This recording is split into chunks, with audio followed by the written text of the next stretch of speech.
C'est la rentrée à TVCO et ça me fait plaisir de commencer la série d'entrevues que nous faisons à chaque semaine avec les élus de la région. On commence ça maintenant avec le maire de Petite-Rivière-Saint-François, Jean-Guy Bouchard. Jean-Guy Bouchard, bonjour. Oui, bon matin. Jean-Guy Bouchard, on savait que ça allait brasser pendant les fêtes du 350e à Petite-Rivière, mais on ne s'attendait pas que ça brasse comme ça dans les résidences de tourisme. On en a beaucoup entendu parler d'un gros party qui s'est fait hors de contrôle dans la municipalité de Petite-Rivière ces dernières semaines. Oui. Pouvez-vous nous donner votre version des faits là-dessus? Bien, écoutez, rapidement, nous autres aussi, ça nous a surpris de voir finalement un attroupement semblable au niveau des résidences touristiques. On parle de 150 personnes dans la maison. Oui, c'était confirmé par la SQ quand ils ont été appelés pour se déplacer pour évaluer l'ampleur aussi de l'attroupement. Mais évidemment, on avait déjà, depuis 2-3 ans, on a mis beaucoup l'emphase là-dessus sur la qualité de vie à laquelle le règlement impose les gens pour éviter le bruit. En tout cas, ça va bien. On a quand même fait... il y a eu beaucoup de résultats qui ont été faits à ce niveau-là. Mais dans le cas des actions comme ça, c'est pas la première fois qu'on le vit.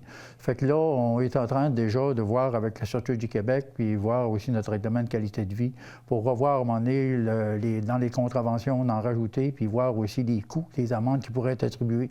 Mais ce qu'on a constaté, là, quand ce genre de choses-là arrive, là, puis vous l'avez mentionné dans un communiqué, la municipalité, on a comme l'impression que vous n'avez pas bien de poignée pour faire arrêter le party. Là. Vous êtes obligé de laisser aller les choses puis d'y aller par voie réglementaire. Là. Mais autrement, quand vient le temps d'intervenir, vous n'avez pas les pouvoirs qu'il faut pour intervenir. Vous avez touché un élément qui est important. On n'a pas finalement toute la partie des permis touristiques qui sont émis. C'est la SIC, c'est le ministère du Tourisme aussi qui les émet totalement. Vous, comme maire, ne pourriez pas dire demain matin, on enlève le permis de ce résidence-là. Vous ne pouvez pas faire ça. Non, on n'a pas ce pouvoir légal-là. Puis pour arriver à ça, il faut cumuler des infractions faites par notre agence de sécurité, Deuxièmement, des infractions qui sont données par la SQ et qui est cumulées consécutivement 3 ou 4 contraventions. Mais c'est pas la première fois, lui, qui est en contravention. Bien, là, je ne sais pas son nom, mais c'est sûr, un attroupement comme celle-là, c'est encore pire. Puis on veut se le citer comme exemple pour que ça ne devienne plus finalement des rassemblements qui deviennent assez régulièrement. On ne veut plus en avoir des rassemblements comme ça. Mais le propriétaire a été sensibilisé aussi. Il y a eu des actions qui étaient faites dans des alarmes qui étaient envoyées au propriétaire à laquelle il a demandé à la SQ d'évacuer les gens. Ils ne l'ont pas fait parce qu'ils n'étaient pas en nombre assez nombreux par rapport au nombre qu'ils avaient évacué. Et les gens aussi avaient des comportements peut-être un peu exagérés dans la nuit. Ça fait qu'ils ont bloqué la rue puis ils ont été un certain temps. Mais vous, là, à la municipalité, est-ce que vous allez demander que l'on révoque le permis de cette résidence? Allez-vous aller jusque-là? Bien là, on va voir le rapport écrit de la Sûreté du Québec. Il y a eu des contraventions d'émis. Ça va être un constat officiellement écrit. Puis on y va avec des mesures, là, finalement, par étapes. C'est ce que le ministère du Tourisme nous exige. Actuellement, là, vous n'êtes pas prêt tout de suite à dire qu'on va révoquer le permis, on va demander la révocation du permis. On ne peut pas le faire automatiquement. On n'a pas ce pouvoir-là. C'est ça le problème. On essaie de voir avec la SIC comment est-ce qu'on pourrait trouver des solutions. Mais en attendant, les infractions cumulées, puis il y a des situations dans lesquelles, c'est le propriétaire, ça arrive plusieurs fois, on cumule, puis après 3 ou 4, là, on peut être en mesure d'aller à la cour avec le propriétaire qui fait des résidences touristes puis lui faire perdre son permis. Mais ça prend des conséquences d'actions consécutives. Puis on est rendu où dans l'échelle des conséquences? Bien, là, écoutez, là, on est rendu finalement dans l'enquête. Maintenant, on n'a pas eu le rapport écrit de la SQ. C'est pas sa première contravention, c'est ce que je veux dire. Là. Il est fautif à plusieurs reprises, ce propriétaire de permis-là. On en a quelques-uns qu'on a dans le collimateur qu'on surveille de très près, parce que c'est pas tout le monde. Il y en a beaucoup, finalement, qui sont raisonnables, mais on en a quelques-uns à laquelle les numéros civiques sont concernés. Les propriétaires sont appelés régulièrement quand il y a du débordement. Mais c'est pas tous les jours, là, mais je veux dire... Je me trompe pas si je dis principalement le problème, c'est les maisons qui sont situées dans le milieu du village. Pas nécessairement. Là, ce qu'on a vécu... Il y en a eu ailleurs, oui? Non, mais c'était dans Martine. Dans le secteur du village, là, on en a très peu, d'abord, de résidences touristiques. Ceux qui étaient là avaient des droits acquis. Alors, ce qui s'est passé, c'était dans la Martine? Oui, c'était dans la Martine, dans des secteurs où, à un moment donné, les gens, même s'ils sont sensibilisés qu'il y a des résidences autour, sont quand même à une distance quand même assez importante.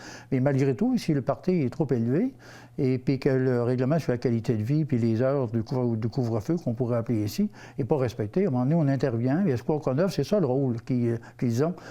Partir des visites, essayer d'avertir d'abord les responsables du groupe. Vous avez le locataire, puis vous avez aussi celui qui est propriétaire. Ça fait qu'il y a 2 interventions là-dessus. Oui, le propriétaire n'est pas responsable des locataires. On peut le comprendre aussi. Là. À un moment donné, il a vérifié certains éléments, là, mais c'est ce qu'on veut aller plus loin dans cet aspect-là. On va tout de suite enchaîner avec un autre dossier. Merci pour les explications. Ouais. Parlons d'habitation de Petite-Rivière. Vos fameux logements sociaux, on dit, là, les logements pour les... Après abordable.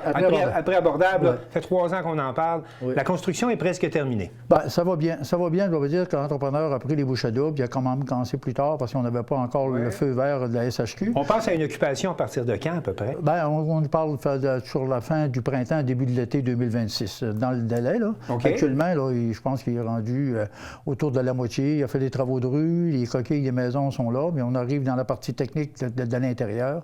Et c'est un beau projet. On en est fiers, puis on a travaillé fort là-dessus. Comment vous allez procéder pour l'attribution des loyers puis pour choisir vos locataires? Comment? Parce que ça, il y a une journée d'information déjà qui a été tenue. Il y en a eu une. Il y a eu une première rencontre, mais on est encadré aussi par le programme de la SHQ à laquelle ils ont des normes. On n'invente pas la roue là-dedans.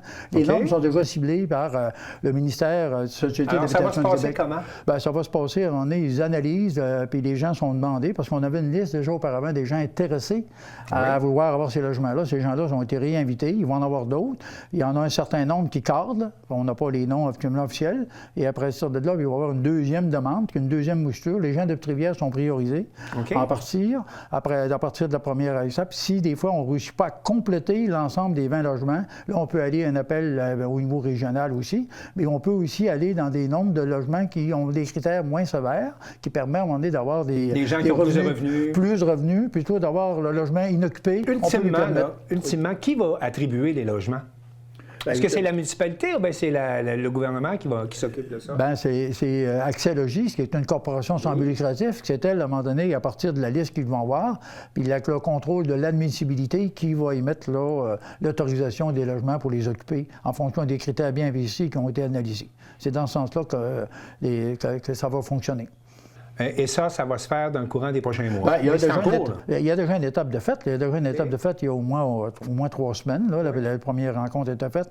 On avait déjà presque une cinquantaine de citoyens qui sont montrés intéressés, qui se sont déplacés pour évaluer les critères, ainsi de suite. Là, on n'a pas le résultat de ça parce qu'il y a un ensemble de critères en lien avec la SHQ qui vont évaluer, oui, il est admissible, non, il y a tel critère, tel critère. Il y a des priorités aussi. Mais les gens qui sont intéressés, là, qui pourraient s'intéresser, c'est Accès Logis, là, c'est la porte d'entrée pour poser sa candidature. Il y a plusieurs personnes qui sont venues et l'analyse n'est pas complétée, mais il y a des gens qui se sont déjà classés dans la première mouture. Il y aura un deuxième appel là, plus tard pour combler l'ensemble des logements.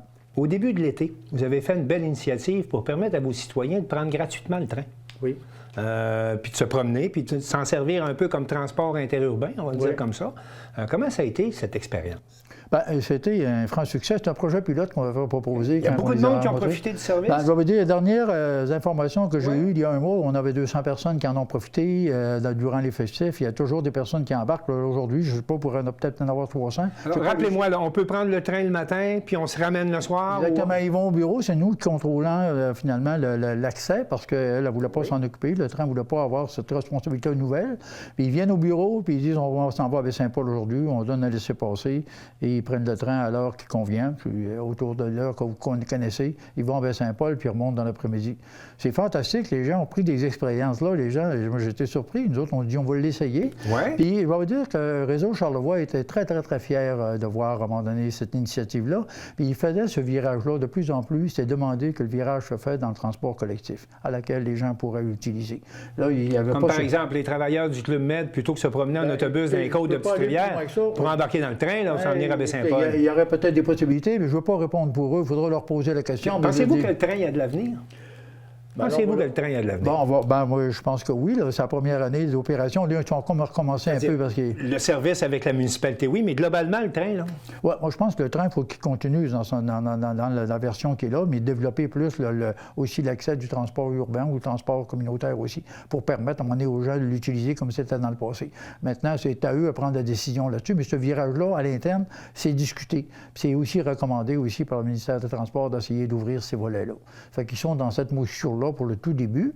Puis cette année, bien là, on a fait un test il y a un départ, on a aidé pour le départ. On voulait à un moment donné qu'il y ait une nouvelle chance pour essayer. Puis ils ont fait des coupures énormément. Ils ont fait un plan de relance nouveau. C'est bien organisé. Puis on souhaite grandement qu'ils reviennent pour l'an prochain parce que ça n'empêche pas que la piste cyclable se fasse à côté. On a 3 km chez nous, le long de la voie ferrée. Ça peut très bien se faire en continuité tout le long de Charlevoix aussi pour faire des bandes cyclables autour, sans nécessairement enlever le rail. Moi, à mon avis, je ne crois pas que le rail... Plus du côté souhaitez qu'on conserve le rail, là, comme tel. Oui, je suis convaincu. Il faudra le garder. Parce qu'il y a deux objectifs. Hein. Il y a le transport, il y a aussi la protection de la bande riveraine.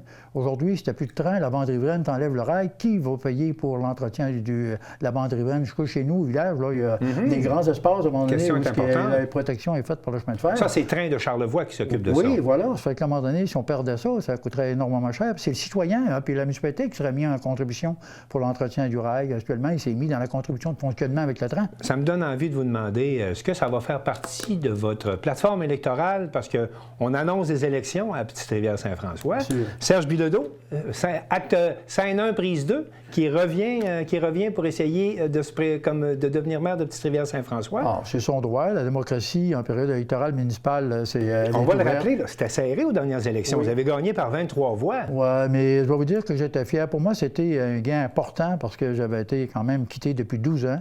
Je suis revenu. Oui. Ça fait que les gens ne m'avaient pas oublié avec tout ça. Puis on a travaillé fort dans ce mandat-là. Une belle équipe municipale qui revient sensiblement tout au complet, sauf un poste qui va être disponible. Fait que, donc, toute la gang qui est élue... Ils veulent revenir. On a travaillé ensemble, ça va bien. Fait que là, à mon avis, mais M. Bilodeau, il a le droit de prendre ses chances aussi. Ça fait partie de la démocratie. On verra le résultat. C'est les citoyens on va les juger par les citoyens là, quand on arrive dans la période électorale. Donc là, vous allez embarquer en campagne électorale. Vous allez retourner en campagne électorale? Naturellement, sauf que les gens me connaissent, ils savent ce qu'on a réalisé. Vous avez parlé de quelques projets, mais on en a beaucoup d'autres. Quand on parlait tout en montant des investissements qu'on a faits, c'est plusieurs millions qu'on a fait. Puis c'est pas fini. Là, on veut continuer finalement à intégrer toute la partie des services, autant dans la zone urbaine, là, qui est avec les logements, puis l'accès aux quais, puis l'aménagement du parc riverain. Mais on en a des prévus aussi, des parcs municipaux qui sont prévus aussi. Donc vous serez là pour défendre votre bilan? Moi, je suis en plus de temps parce que là, maintenant, je suis à la retraite. Je suis à la retraite officiellement. Plus d'autobus scolaire pour vous? Plus d'autobus scolaire. Okay. Depuis le mois de juillet, je suis à la retraite à plein temps pour la municipalité. Ça fait que je vais avoir un plaisir fou parce que j'adore faire le développement. On a une belle équipe dans le fonctionnement municipal. Puis ça va bien. M. Bouchard, on compte faire un débat avec les deux candidats à la mairie à Petite-Rivière-Saint-François. Est-ce que vous serez des nôtres? Ah, ça me fait plaisir. Bien, merci beaucoup. Puis on se revoit pas plus tard qu'au début de l'automne. Merci beaucoup. À la prochaine. Merci.